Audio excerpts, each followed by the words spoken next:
Welcome to a Minecraft series where I see how many days in a row I can play the game. If that sounds like something you're in for, consider leaving a like on the video. But besides that, let's see what we get up to today.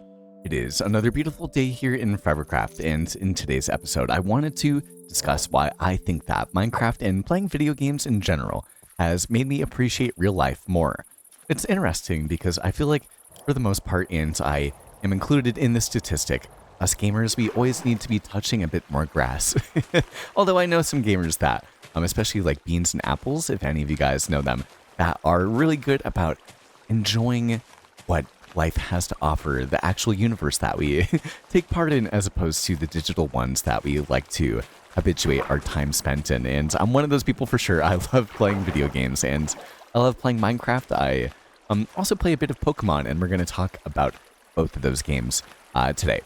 And just about video gaming in general, how it makes, I don't know, life more worth living.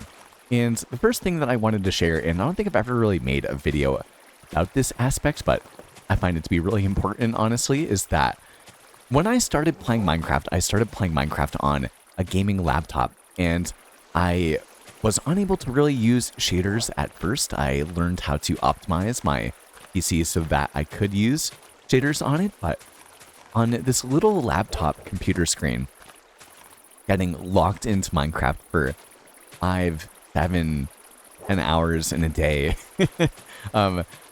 I've really grown to really love and appreciate how beautiful Minecraft in particular looks. I mean, this is beautiful right here. I really mean it. I love all the different details. I love how the light hits the blocks, and I love the shaders. And I think that Minecraft is a very beautiful game. I don't see that just as the YouTuber that is like, Minecraft is beautiful, but I really genuinely mean it when I say that. Like, I think that this game is actually stunning, and many of you guys may know that I love making cinematics. So I love showing the visual fidelity of Minecraft, especially with the shaders on, and I know that the better that I become as a Minecraft builder, the better that I'm able to kind of transmit beauty into the game in general, the more I'm appreciative of the beauty that exists within the game, within the voxels, within, just, through the screen. I completely am able to immerse myself through this video game, and I'm sure that most of us as gamers have had those games where not only are you playing the game and you lose your sense of self within the game, but it's more than that. You still have your new sense of self, the new kind of role or identity that you happen to be kind of coexisting with while you're playing the game. And as a result of that, you're able to appreciate the game for its beauty, for its world building, for its storytelling, for its graphical fidelity. But at the end of the day, as soon as I most often up my head from the computer screen, unless it's dark out and there's nothing to do outside, as long as I can get outside, if I play a lot of Minecraft, and especially like after I make this video, I'm going to go and take a hot tub and enjoy the sun while it happens to last outside. I always like to remind myself, and it's easy to remind myself, about how beautiful life actually is. Like, honestly, I recommend, and I'm going to do it too, I'm going to stop for a second, and I'm going to look at my hand just for a second. I encourage you to take out your hand, put it in front of you, and look at your fingertips. Look at your fingerprint. Look at your fingernails. Why is it that they have this white and pinkish nature to them, and they have the white outer croppings of it? It's so beautiful. As someone that happens to lift weights, I have some calluses on my hands, which have come from hard work, of course. And what a cool thing it is that I can see that. I mean, the resolution of real life is so beautiful. I can look outside, and I can put on my glasses, and holy smokes, I mean, it's stunning. The sky, the way that the colors in the air, or just in the sky above, are able to make everything so beautiful. And I don't know, touch the thing that you have right next to you. Enjoy the smoothness of the roughness of that actual sensation. But especially just when it comes down to the beauty of the resolution of what life looks like. I, again, happen to wear glasses, so I'm nearsighted, and I cannot see things as far away, but I can see in very good quality, or quite good quality, I'd like to think, things that I have just right in front of me. The glasses that I have right next to me the Velcro of the boom arm and the tape that I use to keep the boom arm up because I do it very ratchet. Like it's all so high definition and shows life and wear and tear to it and sleekness and elegance in a way that, although Minecraft and although video games are so beautiful, real life will never be as much like that. And I can enjoy Minecraft for all the beauty that I've been able to transmit into the game and that the game provides by itself, but it's always going to pale in comparison to what real life can actually look like, feelings of it, not only in a visual standpoint, but the feeling of the sun and its warmth upon you, the feeling of a crisp fall winds or winter winds, the ambiance and the atmosphere of it being early morning or late at night and the snow is falling down upon you, and it's just a powder storm. For those of you guys that have never witnessed snow, it's insane. If you live in a monsoon part of the world where there's a dry season and a wet season, enjoying the feeling, the sounds, the atmosphere, all of it that goes into a rainy day or a rainy couple of days, what it means to have an overcast day and what that means for how you wake up in the morning and being cognizant with that. I think when you're more cognizant of the things that you're doing in Minecraft and are able to appreciate the moment through doing this in almost like a meditative sort of standpoint, which is what I try to do, and I get to that kind of flow state oftentimes when I'm making the videos with you guys. I can just feel and I can understand, I recognize that the sky is getting a bit more pink, going into an orange yellow as the sun starts to come down over on the hills right here as it passes behind the horizon. And you can appreciate that. You can appreciate the couple blocks that we're placing down. For me, I appreciate the fact that we have Marnie who's just barking around right here with her wolf armor on. Just that companionship in a very silly sort of way. Just me and her hanging out while we continue to work on this area as the sky changes colors and the stars come out like this. It's beautiful and it's stunning. And it's funny because then I'll either wake up early. I usually wake up before the sunrise and I go to sleep just after sunset. It's just kind of my own behavioral routine. When I'm out and about, I'm taking a walk in the morning as the sun is rising and as I'm driving around the city, driving to my farmer's market job on either a Saturday or a Sunday morning, and I'm on the road as all of the lights of the cars are going around. As people are waking up for the day, I'm seeing the lights start to flicker on in different city buildings and apartments. I'm seeing the hue of the sun come out, and I'm seeing the stars start to dissipate, and the moon start to become a bit more distant. But I look up at the sky, I appreciate the stars that we have here in Minecraft, if I appreciate the sun and the moon, how it exists in this game, especially with shaders on, and to be been able to develop such love and just awe for how this game, with its voxels and its pixels, can look.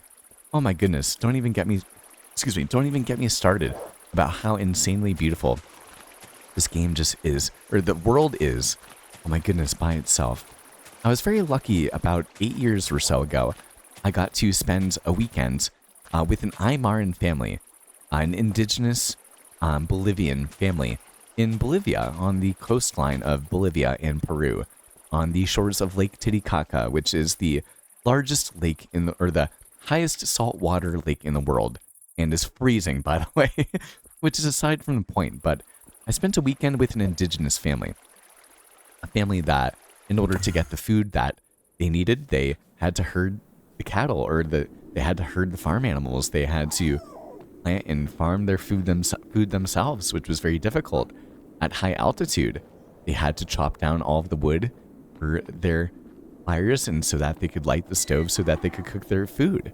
And I ate with them, and I worked with them. I helped out tending to the livestock. I helped out with the farming. I chopped down trees with them. I did X, Y, and Z, and I spent my dinner times with them. But the most insane thing about being on the side of this lakeside, which was home to an indigenous culture, was the fact that it was so far removed from the city that there's no light, no light that could pollute everything that I was seeing around me.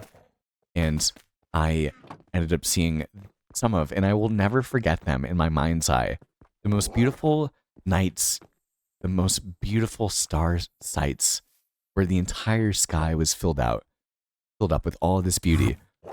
And as someone that loves space, understanding the infinite nature of it and how large it is and how infinitesimally small it makes us feel, feeling is something that I can feel in Minecraft in this massive world, but I think being able to appreciate it through Minecraft and through playing video games has enabled for me to appreciate it even more in real life. It's stood out to me, and I feel like small things that just happen to coincide with daily living and day by day life, I can look at with the perspective of appreciation that Minecraft gives me, and then I can continue to exercise with my real life and will never take those feelings back.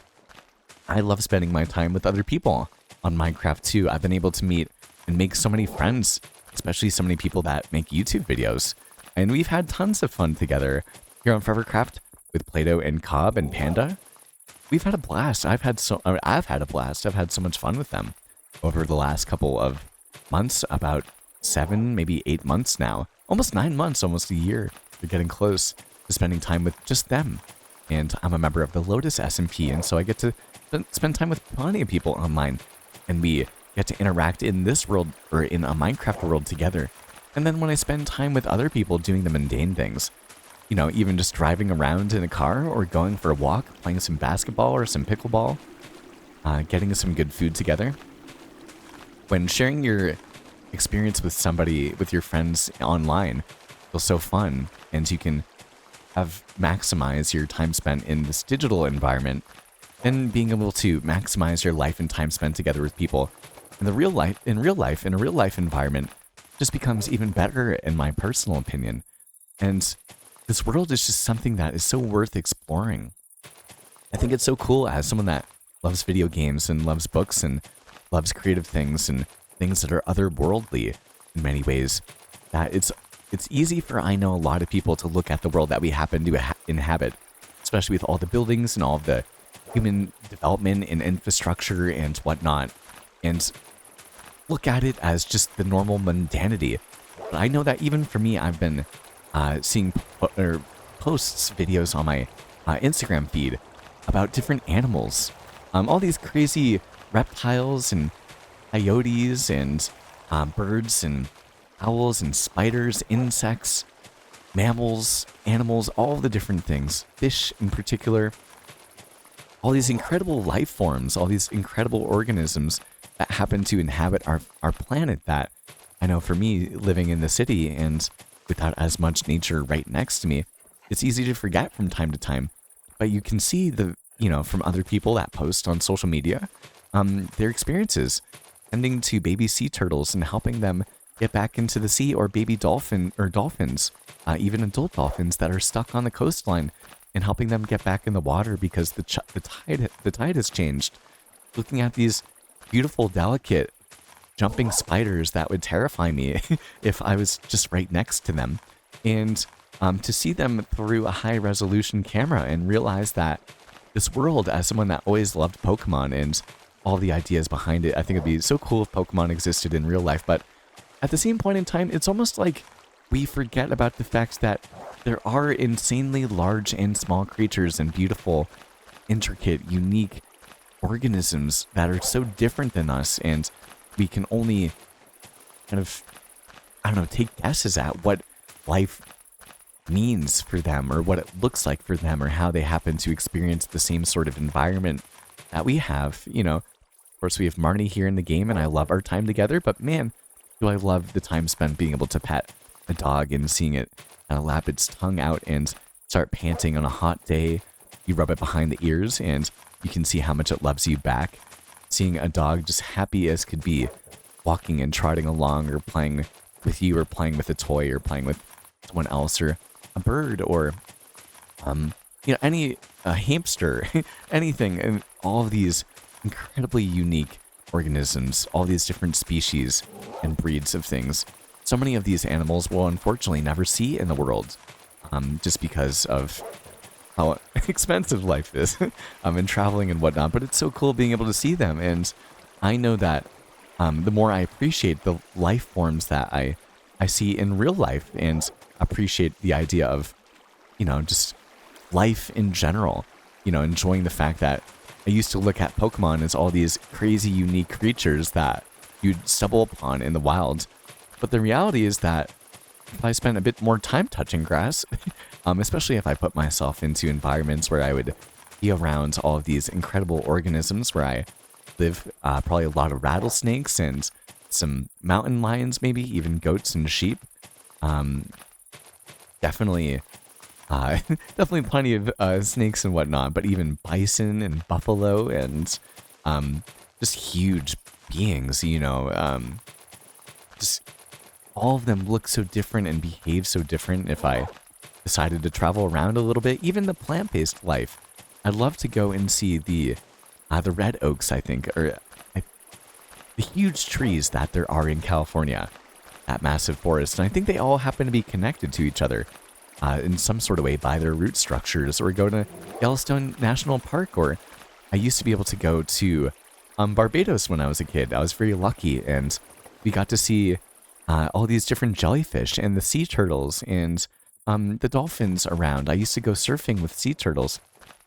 And what a beautiful world this is. Although it's becoming less and less beautiful, it's so hard to, I don't know, it's easy to become cynical in life with all of the different things that are required of us, how much more difficult it is becoming for the average person as opposed to someone that is really well off. And I'm very much more in a financial standpoint, much more akin to the average person. So I understand what that is like. But man, what a beautiful world that we don't have enough time to inhabit for those of us that happen to work multiple jobs and struggle to make ends meet. But I mean, what a beautiful world it does happen to be.